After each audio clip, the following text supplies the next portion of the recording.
Hello, good evening, and welcome back to another episode of Minds on Guard, where we're learning how to guard our minds against all of the evil, manipulation, and attacks that we come under today here in the 21st century.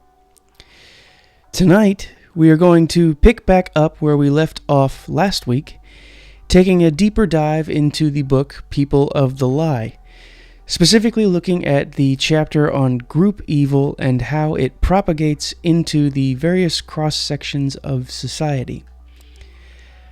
I said in the last video that I believe this to be one of the most interesting and important parts of the book, particularly for what we're doing here with this channel, because it highlights the fact that our behavior as individuals has a profound impact on the wider group dynamics that we encounter and live with every day. It is each person's responsibility to be diligent and steadfast in the work of self-examination so that we may be mindful of every trap and pitfall and continue in the repentance of our sinful natures.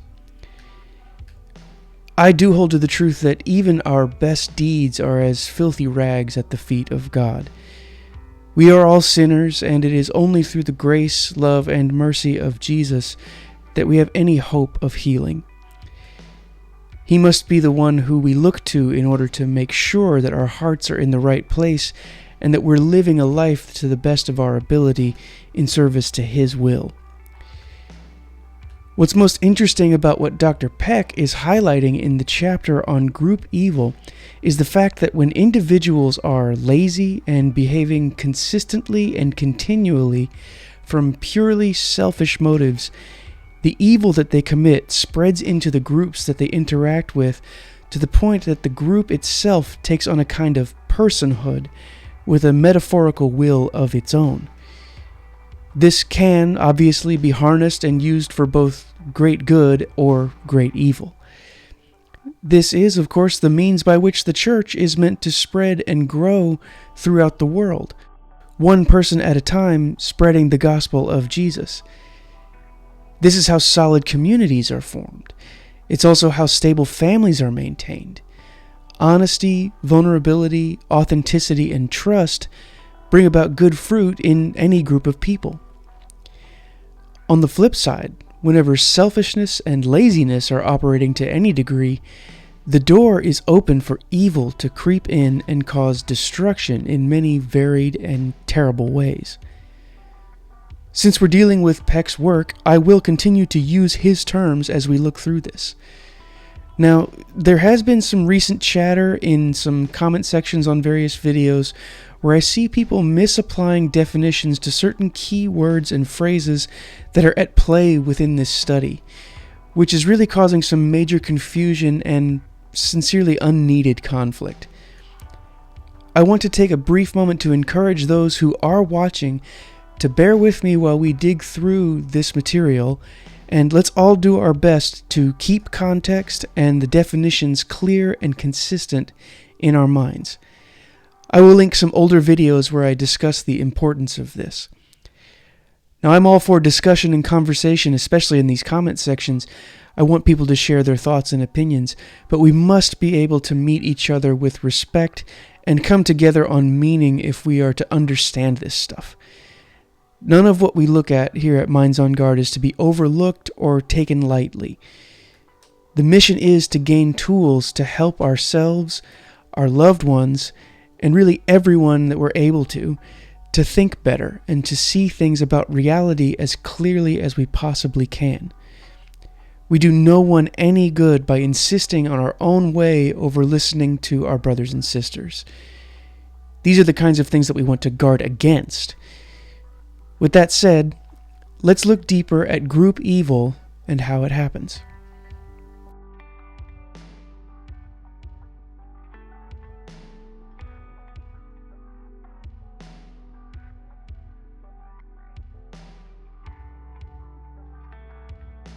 In the last video, we spoke about the concept of specialization among people within groups and how, while generally regarded as a highly beneficial thing when it comes to, say, technological advancement and improving things in society, It also introduces a very serious danger where people focus too closely on their own specialized role in any group. Over time, Peck notes that this can lead to a fragmenting of a person's conscience, and they stop considering their impact on their environment altogether. In Peck's words, whenever the roles of individuals within a group become specialized, it becomes both possible and easy for the individual to pass the moral buck to some other part of the group. In this way, not only does the individual forsake his conscience, but the conscience of the group as a whole can become so fragmented and diluted as to be non-existent. The plain fact of the matter is that any group will remain inevitably, potentially conscienceless and evil until such time as each and every individual holds himself or herself directly responsible for the behavior of the whole group, the organism of which he or she is a part. Now, I think there are a great deal of examples that each person here can think of where this very thing happens today. If you've ever been frustrated by the bureaucracy and seemingly intentionally labyrinthian systems that make up the insurance industry, then you know what I'm talking about. Our government is also a classic example of the kinds of insanity that specialization can bring about. While this fragmenting of conscience is important to understand when it comes to how group evil works, it is not the only component present. Peck continues by noting other key factors which create a complex web that sets up any individual to contribute significantly to the abdication of collective responsibility for its behavior. The first and quite major one is stress. Everyone goes through it, and most people have times in their life where stress has contributed to a high degree of pain and discomfort. Peck writes, "In a situation of prolonged discomfort, we humans naturally, almost inevitably, tend to regress. Our psychological growth reverses itself. Our maturity is forsaken. Quite rapidly, we become more childish, more primitive. Discomfort is stress." So, if stress and discomfort can cause us to regress in our psychological growth, that should tell us where we may begin to look at ourselves. We can begin to examine our lives for the presence of things which cause or contribute to our stress levels becoming more intense and heightened. If we find that we have a great deal of stress, then it will be much easier for us to choose the path of evil simply because we have become more inclined to think from a stunted emotional state. This, of course, can be guarded against so that we maintain the ownership of our individual responsibility to endure the pains of life and not inflict the same kinds of pain onto others. There is, however, one other factor that we need to consider when looking at how group evil spreads through a society and becomes normalized.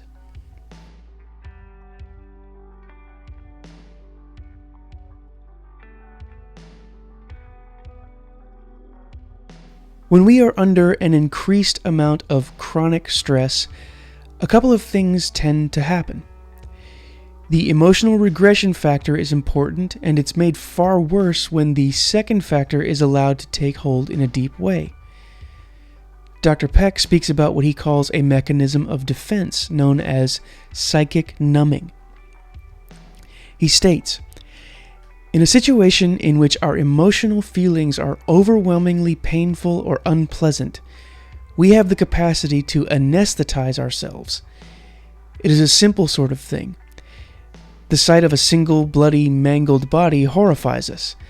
But if we see such bodies all around us every day, day after day, the horrible becomes normal and we lose our sense of horror. We simply tune it out. Our capacity for horror becomes blunted. We no longer truly see the blood or smell the stench or feel its agony. Unconsciously, we have become anesthetized. This capacity for emotional self-anesthesia obviously has its advantages. It allows us to continue to function in situations so ghastly that we would fall apart if we preserved our normal sensitivity. The problem, however, is that this self-anesthetizing mechanism seems not to be very specific. If because we live in the midst of garbage our sensitivity to ugliness becomes diminished, it is likely that we will become litterers and garbage strewers ourselves. Insensitive to our own suffering, we tend to become insensitive to the suffering of others. Treated with indignity, we lose not only the sense of our own dignity, but also the sense of the dignity of others. When it no longer bothers us to see mangled bodies, it will no longer bother us to mangle them ourselves. It is difficult indeed to selectively close our eyes to a certain type of brutality without closing them to all brutality. How can we render ourselves insensitive to brutality except by becoming brutes? Now, this last question is one that I think is worth taking some real time to sit with and seriously consider the kinds of things that we have become desensitized to in today's world. We've covered a number of topics on this channel that, when looked at in their aggregation, have created the kind of environment that is ripe for a mass-scale desensitization to some of the most profoundly horrible behavior. Is it any wonder, with all of the kinds of pressure that have been exerted on people over the past 70 to 100 years, mostly designed by forces bent on controlling as many people and areas of life as possible, that we now live in a society that worships narcissism and elevates those who do outright evil to the status of celebrity? We could go decade by decade through the 20th and 21st centuries and build the picture of incredible stress that is happening at a mass scale. We've done some of that already, barely even scratching the surface, and uncovered some of the most horrific treatment of people over the last century. But we don't need to go back that far in order to drive the point home. Consider just the last 4 years. The world economy was locked down as a reaction to a globally coordinated obfuscation campaign, which led to the largest transfer of wealth from the poorest of the world to the richest in the history of humanity. People have permanently lost trust and faith in the institutions which used to be looked to in times of struggle. They have shown themselves to be untrustworthy. Elected officials have sold us out and placed their personal interests over those of the people that they are meant to serve. It really doesn't get talked about all that much, but we as a people have been robbed by our government at levels which, if people really knew, would bring nationwide revolt overnight. Our money is becoming worthless. Our food has become either too expensive or poisonous. People are legitimately suffering and dying. We don't know who to trust. We've been put through the same kind of emotional and spiritual abuse through meaningless culture war narratives which amount to nothing more than societal gaslighting. All this and more in the wake of 20+ years of constant war, where our hard-earned money is sent off to corrupt and evil men who are bent on destruction and personal glory. We all deal with the truth of these things every single day, whether we choose to acknowledge the impact of any of it or not. Now, this level of stress is insane. We as a people have become desensitized, and now, when we see the kinds of behavior that do nothing but spike our dopamine and feed into the emotionally underdeveloped desire for narcissistic supply, we eat it up as our most immediate means of escape from the truth of the stress of daily life. And yet, in doing so, we contribute further to the ever-increasing stranglehold that evil is gaining over our society with each passing year. The laziness and narcissism that provides immediate satisfaction of the supply we seek is the norm in our culture today, and it has filled the void that's left by a collectively fragmented conscience, emotionally regressed psyches, and a desensitized moral compass at a societal level. We need to wake up to the truth of the evil that we are allowing to run our world. Dr. Peck understood this even in the 1980s. He said, "Let us remember that we have been examining My Lai as an example of group evil. Group evil is not just something that happened one morning in 1968 on the other side of the world. It is still happening all over the globe. It is happening here today. Like individual evil, group evil is common. In fact, it is more common. So common, indeed, it may be the norm. I call on all of us here to do our part and examine ourselves for any inkling that we may be allowing evil to remain in our lives.